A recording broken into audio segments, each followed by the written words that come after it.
सो hello बच्चों, welcome to studio में super hit. This is Mehtab Alam your commentator. And बच्चा, जैसा कि आप लोगों को पता है कि थोड़े दिन पहले जब नोटिफिकेशन आया था, मैं वहां पे आया एंड मैंने आप लोगों को बोला था कि भाई अभी ना बहुत सारी चीजें, बहुत सारी चेंजेस देखने को मिल रही है जब हमें सिलेबस मिला एनटी ने जो हमें प्रोवाइड किया था। बट द थिंग इज कि मैंने बोला था कॉमर्स को लेकर के जब हम आएंगे यहाँ पर तो डिटेल एनालिसिस लेकर के आएंगे कि जो चेंजेस किए गए क्या वो वाकई एक्सपेक्टेड थे, क्या उसमें अगर हम बात करें आज इस पोजीशन में क्या हम लोग हैं किस चेंज को एक्सेप्ट कर पाए। बिकॉज हमें तो पता है कि भाई जो परिवर्तन है ना वो जीवन का नियम है, तो चेंजेस तो आते रहेंगे। बट हमारे लिए जो सबसे इंपॉर्टेंट बात होती है कि उस चेंजेस को हम अडॉप्ट कैसे करेंगे, इस चीज पे हमें कहीं ना कहीं थॉट प्रोसेस अपना डेवलप करना पड़ेगा। तो अगेन मैं यहाँ पर आ चुका हूं आपके सामने एंड डिटेल एनालिसिस लेकर के कि जो सिलेबस आपके सामने आया है क्या मेजर चेंजेस आए एंड मेजर चेंजेस की वजह से हमारी पढ़ाई में या हमारी प्रिपरेशन में, हमारे एग्जामिनेशन में क्या इंपैक्ट आने वाला है उसके बारे में बात करते हैं। तो सब्जेक्ट वाइज बात करेंगे। मैं यहाँ पे कंप्लीटली कॉमर्स के तीनों सब्जेक्ट को डिटेल मैनर में आपको समझाने वाला हूं।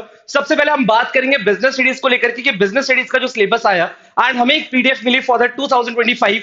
तो इसमें बिजनेस स्टडीज में बहुत मेजर चेंज देखने को नहीं मिला है। अच्छा, सबसे पहले ना बहुत सारी बातें आप लोग कर रहे हो आपस में, एक दूसरे से डिस्कस कर रहे हो कि भाई ये चेंजेस की जरूरत क्या थी। तो भाई मैं आपको बता दूं ये चेंजेस लाने के पीछे रीजन क्या था। आज से इससे पहले जो 3 साल सीयूटी एग्जामिनेशन हो चुका है उसमें ये चेंजेस क्यों नहीं लेके आया गया। बिकॉज आप सब यही पूछ रहे हो, क्वेश्चन मार्क लगा रहे हो एनटी के ऊपर कि हमारे साथ ऐसा क्यों किया गया और जस्ट एग्जामिनेशन के 2 महीने पहले ऐसा क्यों किया गया। तो बच्चा एक मेजर चेंज जो उन्होंने लेकर के आया वो सबसे बड़ा चेंज था कि अगर हम बात करें कि भाई 60 मिनट्स के अंदर पहले 50 क्वेश्चंस आपको आते थे एंड उन 50 क्वेश्चंस में से आपको 40 क्वेश्चंस करने होते थे, तो 10 क्वेश्चन ऑटोमेटिकली आपके पास छोड़ने का ऑप्शन होता था। तो अगर सपोज रिलेटेड टॉपिक्स आपको उतना ज्यादा आप स्ट्रॉन्ग नहीं कर पाते थे तो आप हमेशा इस चीज को माइंड में रखते थे कि रिलेटेड टॉपिक से अगर कोई क्वेश्चन आ गया तो हम शायद उसको छोड़ देंगे। तो अब ये ऑप्शन तो हमारे पास नहीं है ना, बस यही एक रीजन था जिसकी वजह से उन्होंने कुछ चैप्टर्स को रिड्यूस करने की कोशिश करी है। बट एक मुझे मिस्टेक सी लग रही है इकोनॉमिक्स के अंदर जिसके बारे में बात करूंगा। बिजनेस स्टडीज की अगर हम बात करें तो 12 चैप्टर्स आप बोर्ड्स में पढ़ते हो, इज इट? आप सब लोग जो भी सीबीएसई वाले बच्चे यहां पर है एंड जनरली हम बात करें डिफरेंट डिफरेंट स्टेट बोर्ड्स में भी तो लाइक बीएसटी की अगर हम बात करें तो बीएसटी में 12 चैप्टर्स आप अपने बोर्ड्स के लिए रेडी करते हो और उन 12 चैप्टर्स पे आप अपना एग्जामिनेशन लिखते हो। तो अभी भी आपको सीयूटी में उन्होंने 12 चैप्टर्स ही रखे हैं। एक बड़ा चेंज इन्होंने जो किया है पहली बार सीयूटी एग्जामिनेशन में देखने को मिल रहा है एंड वो सबसे बड़ा चेंज क्या है कि इन्होंने 9th चैप्टर के बाद, जो कि बिजनेस फाइनेंस या फाइनेंशियल मैनेजमेंट आप कह सकते हो, इसके बाद एक चैप्टर हुआ करता था फाइनेंशियल मार्केट। इस सिलेबस के अंदर फाइनेंशियल मार्केट बिल्कुल रिमूव कर दिया गया, इज इट? यानी कि डिलीटेड टॉपिक्स उन्होंने नहीं हटाया। जो डिलीट टॉपिक्स एंटरप्रेन्योरशिप डेवलपमेंट होता था वो एंटरप्रेन्योरशिप डेवलपमेंट को रखा गया है और फाइनेंशियल मार्केट को पूरी तरह से डिलीट कर दिया गया। तो यहां पे एक जो मेजर चेंज हमें देखने को मिल रहा है कि फाइनेंशियल मार्केट अब आपसे नहीं पूछा जाएगा। तो यहां से एग्जामिनेशन, क्योंकि आपका ऑब्वियसली बोर्ड्स हो चुका है, तो आप फाइनेंशियल मार्केट की बात करना फिलहाल छोड़ दो। अगर कोई चेंजेस नहीं होगा, अगर कोई भी चेंजेस होगा एनटी के थ्रू तो वो मैं आपको सबसे पहले यहां पर बता दूंगा।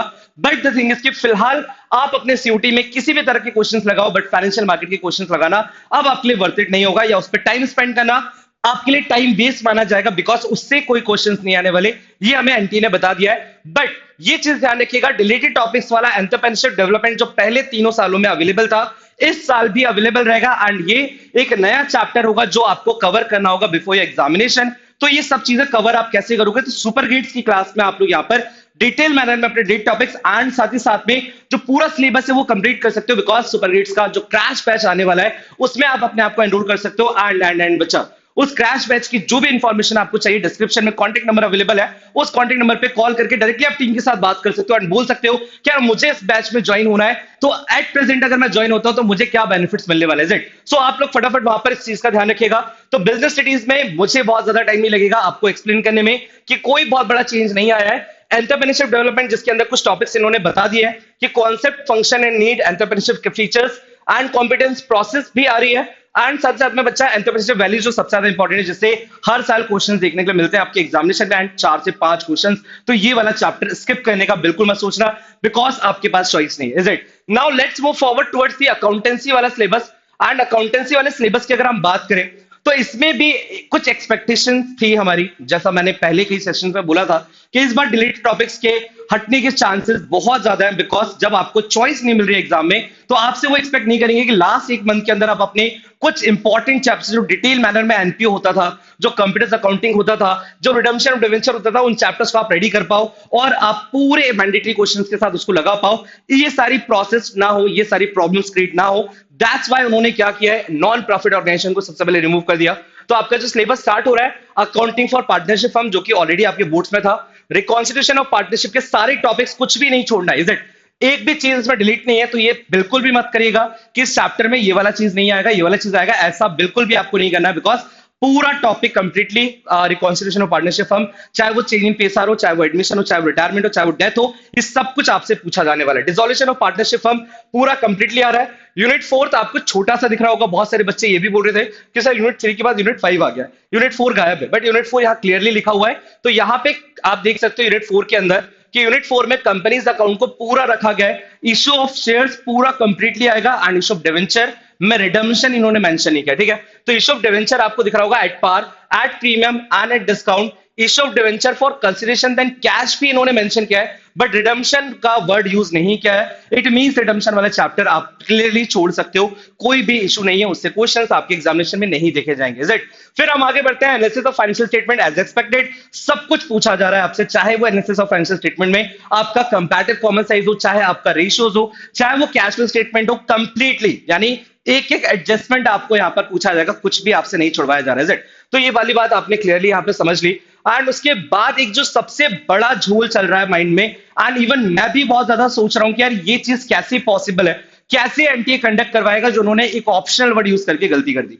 Is it? चाहते थे वो कंप्यूटर अकाउंटिंग भी रख सकते थे, बट उन्होंने बोला जिस तरह से हम बोर्ड्स में आपको ऑप्शन देते हैं, फाइनेंशियल एनालिसिस एंड साथ ही साथ में कंप्यूटर अकाउंटिंग का एक ऑप्शन देते हैं कि दोनों में से एक सेक्शन चूज कर लो, आपने कभी इस तरफ सोचा नहीं होगा, बिकॉज हम सब लोग साल भर जो है फाइनेंशियल एनालिसिस पढ़ते हैं। तो मेरा सजेशन आप लोगों से यही होगा कि अगर आपने साल भर फाइनेंशियल एनालिसिस को बहुत अच्छे से पढ़ा है, तो ये ऑप्शनल वाली बात भूल जाओ, कंप्यूटर अकाउंटिंग आप प्रिपेयर कर लो, अच्छी बात है, बट थिंग इसके आपको ऐसा कॉम्बिनेशन देखने के लिए नहीं मिलेगा एग्जाम में कि 3 क्वेश्चन आपने यहां से कर लिए, 6 क्वेश्चन आपने यहां से कर लिए, ये ऑप्शन नहीं है आपके पास। आपके पास पूरा सेक्शन या तो कंप्यूटर अकाउंटिंग का चूज करना पड़ेगा, या पूरा सेक्शन आपको चूज करना पड़ेगा फाइनेंशियल एनालिसिस का। तो अगेन मैं यहां पे बोलूंगा कि कंप्यूटर अकाउंटिंग को चूज करना थोड़ा सा ज्यादा रिस्की होगा, बिकॉज साल भर आपने टाइम जो अपना स्पेंड किया है वो फाइनेंशियल एनालिसिस पे किया है। तो ऑप्शन वाली बात तो दी है एनटीए ने, ऑप्शन दिया है, इट मींस कि यहां से भी क्वेश्चंस आपको देखने को मिलेंगे। अराउंड एंड अराउंड मान लो 15 क्वेश्चंस अगर आपको पूछे गए, तो 15 क्वेश्चन फाइनेंशियल एनालिसिस से रख करके वो लोग रख सकते हैं, एंड 15 क्वेश्चन कंप्यूटर अकाउंटिंग से रख देंगे। 2 ऑप्शंस होंगे, 2 सेक्शन होंगे, या तो आप फाइनेंशियल एनालिसिस वाला सेक्शन चूज करके वहां के 15 क्वेश्चन मैंडेटरी हो जाएंगे, या तो आप कंप्यूटर अकाउंटिंग का सेक्शन चूज करोगे और वहां के 15 क्वेश्चन मैंडेटरी हो जाएंगे।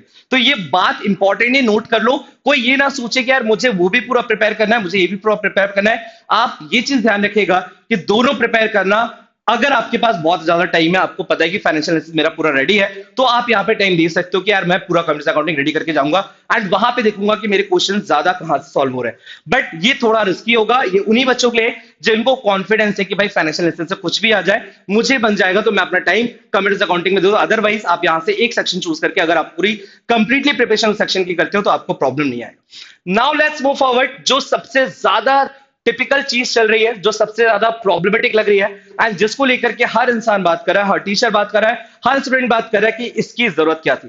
यार एनटीए ये तूने क्या किया, ये अगेन हम सेम क्वेश्चन पूछ रहे हैं। इवन मेरा भी फर्स्ट जो रिएक्शन था ना इस सिलेबस को देख के बहुत शॉकिंग था। आई वाज लाइक ये क्या हुआ, ये तो हम बिल्कुल एक्सपेक्ट नहीं करते, और ये एक्सपेक्टेशन हमारी कभी भी नहीं थी किसी भी पॉइंट ऑफ टाइम पर कि सडन ऐसा कुछ होगा कि लास्ट मंथ में, यानी कि अगेन 1 महीने बाद हमारा एग्जामिनेशन है, ऑलमोस्ट हम मार्च कंटिन्यू कर रहे हैं यहाँ से, एंड अप्रैल हमारा 1 मंथ अवेलेबल है, मई में हमारे एग्जाम स्टार्ट हो जाएंगे 8 से 1 जून उन्होंने एक डेट दे दी है, आगे इसमें चेंजेस हो सकता है।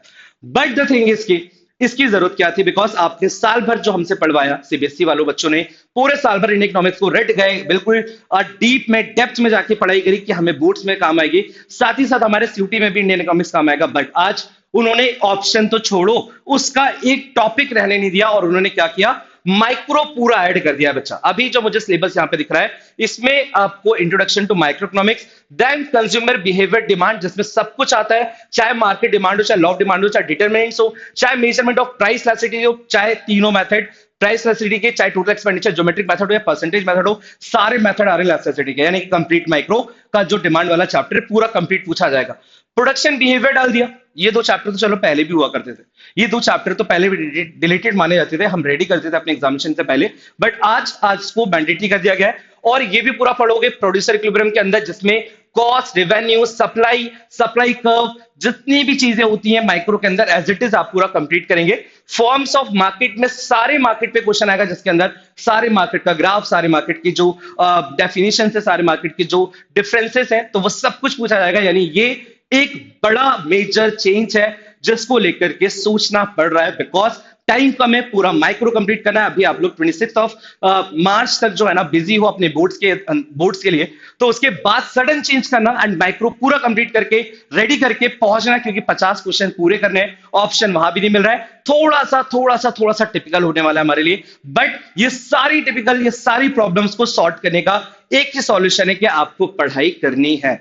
और पढ़ाई करने के लिए एक सही जो गाइडेंस होती है, सही मेंटोर, एक सही फैकल्टी, एक सही सिस्टम का पार्ट आपको बनना है। तो अगेन एंड अगेन मैं यहां पर आपसे बोलूंगा कि सुपर ग्रेड्स का बैच आप ज्वाइन कर सकते हो। यानी कि यहां पर एज इट इज जो 3 साल में कोई भी चेंजेस आए एनडीए के, एंड सडन जो हम यहाँ पर टेस्ट प्रोवाइड करते हैं, सडन जो हमारे यहाँ पे क्लासेस में क्वेश्चन सॉल्व करते हैं, डेफिनेटली 100% के गारंटी के साथ मैं यहाँ पे बोल सकता हूं कि यार आपको हर क्वेश्चन आपके सीयूटी का फैमिलियर लगने वाला है, जो आप क्लास में सॉल्व करते हो, जो आप टेस्ट में देखते हो। और ये मैं नहीं कह रहा, ये जो सुपर ग्रेड्स का एक्सपीरियंस बहुत सारे बच्चों ने लाइक किया है लास्ट 3 इयर्स में, वो ये कहते हैं कि सर हमें ना क्वेश्चन हमारे एग्जामिनेशन में सिमिलर टाइप लगते हैं, हमारे लिए फैमिलियर हो जाता है क्वेश्चन, हमें लगता है कि ऐसे क्वेश्चन हमने सॉल्व किए। तो डेफिनेटली ये जो चेंज आया है इससे भी घबराने की जरूरत नहीं है, बिकॉज मैं यहाँ पर रेडी हूं, मेरी टीम यहाँ पर आपके साथ रेडी है और वो आपके साथ आने वाली है। कोई भी चेंजेस आया होगा, हर चेंजेस को हम अडॉप्ट करेंगे एंड डेफिनेटली जो भी गोल हमने डिसाइड किया है उस गोल को हम अचीव करने वाले। तो forms, market price determination, then simple application of tools,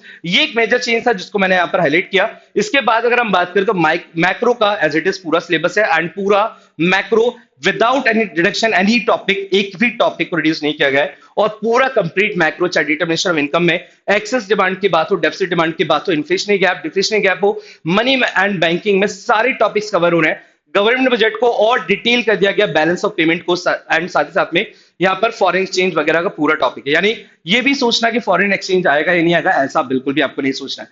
सो बच्चा, फिलहाल आप लोग के लिए सजेशन ये होगा मेरा कि यहाँ पर आपको बिल्कुल काम रहना है, कोई टेंशन लेनी है। कुछ चीजें हो सकती है कि अपडेट हो, बट इस पर मैं बिल्कुल कुछ नहीं कह रहा। मैं ये मान रहा हूं कि एनटी का ये फाइनल सिलेबस है, इसी सिलेबस को पढ़ करके हमें अपना एग्जामिनेशन देना है, राइट। तो चेंजेस आ गए तो अच्छी बात है, हमारे फेवर में हो सकता है, बट फिलहाल अगर चेंजेस नहीं भी आता है तो हमें घबराने की जरूरत नहीं है। एंड बच्चा, अगर स्टिल कोई भी कंफ्यूजन, कोई भी प्रॉब्लम आपके माइंड में आ रही है तो आपको कुछ नहीं करना, आपको डिस्क्रिप्शन में जो लिंक अवेलेबल है, डिस्क्रिप्शन में जो आपकी कॉन्टेक्ट डिटेल्स अवेलेबल है उस पर कनेक्ट करना है। हमारी टीम के साथ आप कनेक्ट करेंगे एंड वो आपको गाइड करेंगे, आपको बताएंगे कि अभी यहां से भी आप अपनी प्रिपरेशन कैसे पूरी फुलफिल कर सकते हो और कैसे सीयूटी में 100% एक्यूरेसी के साथ अपना पेपर अटेम्प्ट करके एंड 100% मार्क्स लेकर के अपने ड्रीम कॉलेज में एक सीट को बुक कर सकते हो, राइट। सो ऑल दो बच्चा, फिलहाल we are going to conclude this session and upcoming days में मैं और बहुत सारे सेशंस लेकर आने वाला हूं। एंड द थिंग इज कि चैनल को सब्सक्राइब करना ना भूलें, बिकॉज इस चैनल पे भी आपके लिए बहुत सारे सेशंस आने वाले हैं जो आपके एग्जामिनेशन में